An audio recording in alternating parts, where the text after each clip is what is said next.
Shri Maheshwari times के सभी पाठकों श्रोता को श्रद्धा घटाने उदयपुर का नमस्कार। बात हम सब की आप सभी को नवरात्रि की बहुत बहुत शुभकामनाएं। माँ आपकी हर मनोकामना पूरी करे। रामायण क्या है, इसका एक छोटा सा वृत्तांत जो मेरे दिल को छू गया कि एक रात की बात है।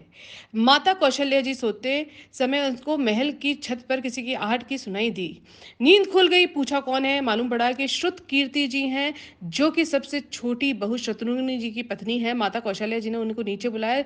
श्रुति नीचे आई और उन्होंने प्रणाम किया और खड़ी हो गई। माता कौशल्या जी ने पूछा, श्रुति इतनी रात को अकेली छत पर आप क्या कर रही हो बेटी? क्या नींद नहीं आ रही? शत्रुघ्न कहाँ है? तो श्रुति की आंखें भर आई और माँ की छाती से चिपट गई, गोद से सिमट गई और बोली कि माँ, उन्हें देखे हुए तो मुझे 13 वर्ष हो गए हैं। उफ। कौशल्या जी का हृदय झटपटा गया, कांप गया। तुरंत आवाज लगाई, सेवक दौड़े आए। आधी रात को पालकी तैयार हुई। आज शत्रुघ्न की खोज में होगी। और माँ चली। उनको आ, मालूम है शत्रुघ्न जी कहाँ मिलेंगे। अयोध्या जी के जिस दरवाजे के बाहर भरत जी नंदीग्राम में तपस्वी होकर रहते हैं, उसी दरवाजे के भीतर एक पत्थर की शिला है। उसी शिला पर अपनी बाह का तकिया बनाकर लेटे मिले। माँ सिरहाने बैठ गई, बालों में हाथ फिराया और शत्रुघ्न जी की आंखें खोली। और माँ उठे और चरणों में घिरे और माँ, आपने यहाँ आने का कष्ट क्यों किया? मुझे बुला लिया होता। माँ ने कहा कि शत्रुघ्न यहाँ क्यों? शत्रुघ्न की रुलाई फूट पड़ी। बोले, माँ, भैया जी पिताजी की आज्ञा से वन चले गए। भैया लक्ष्मण जी उनके पीछे चले गए। भैया भरत जी नंदीग्राम में हैं। क्या ये महल, ये रथ, ये राजसी वस्त्र विधाता ने मेरे लिए बनाए हैं? माता कौशल्य निरुत्तर हो गई। और देखो, क्या है ये राम कथा। यहाँ भोग की नहीं, त्याग की कथा है। यहाँ त्याग की ही प्रतियोगिता चल रही है और सभी प्रथम, कोई पीछे नहीं रह रहा। चारों भाई का प्रेम त्याग एक दूसरे के प्रति अद्भुत, अभिनव और अलौकिक है।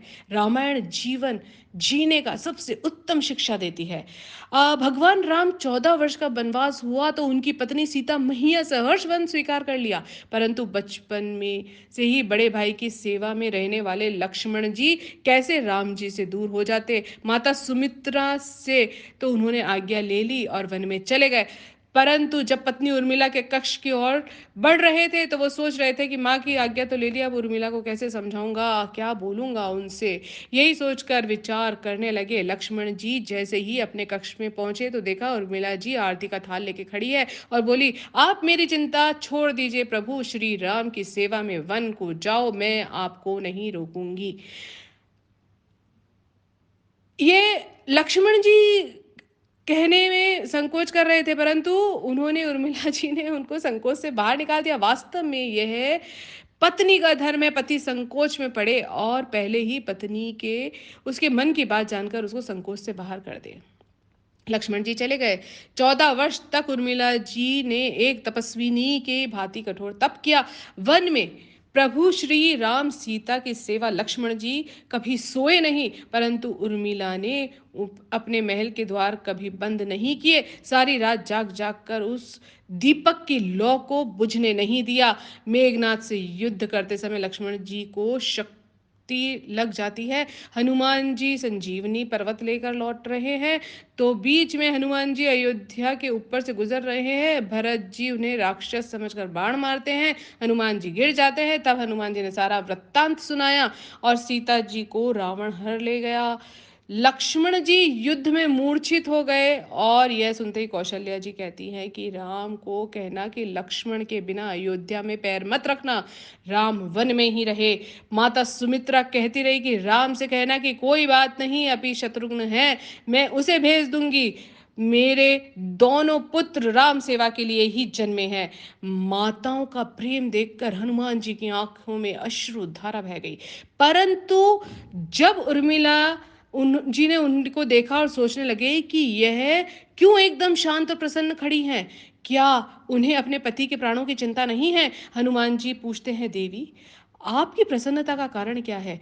आपके पति के प्राण संकट में हैं, सूर्य उदित होते ही सूर्य कुल का दीपक बुझ जाएगा। उर्मिला जी का उत्तर सुनकर तीनों लोकों का कोई भी प्राणी उनकी वंदना किए बिना नहीं रह पाया। उर्मिला बोली, मेरा दीपक संकट में नहीं है, वो बुझ ही नहीं सकता। ये सूर्योदय की बात तो आप चाहे तो कुछ दिन अयोध्या में विश्राम कर लीजिए, क्योंकि आपके यहाँ पहुंचे बिना सूर्य उदित ही नहीं हो सकता। आपने कहा कि प्रभु श्री राम मेरे पति को अपनी गोद में लेकर बैठे हैं। जो योगेश्वर प्रभु श्री राम की गोदी में लेटा हो, काल उसे छू भी नहीं सकता।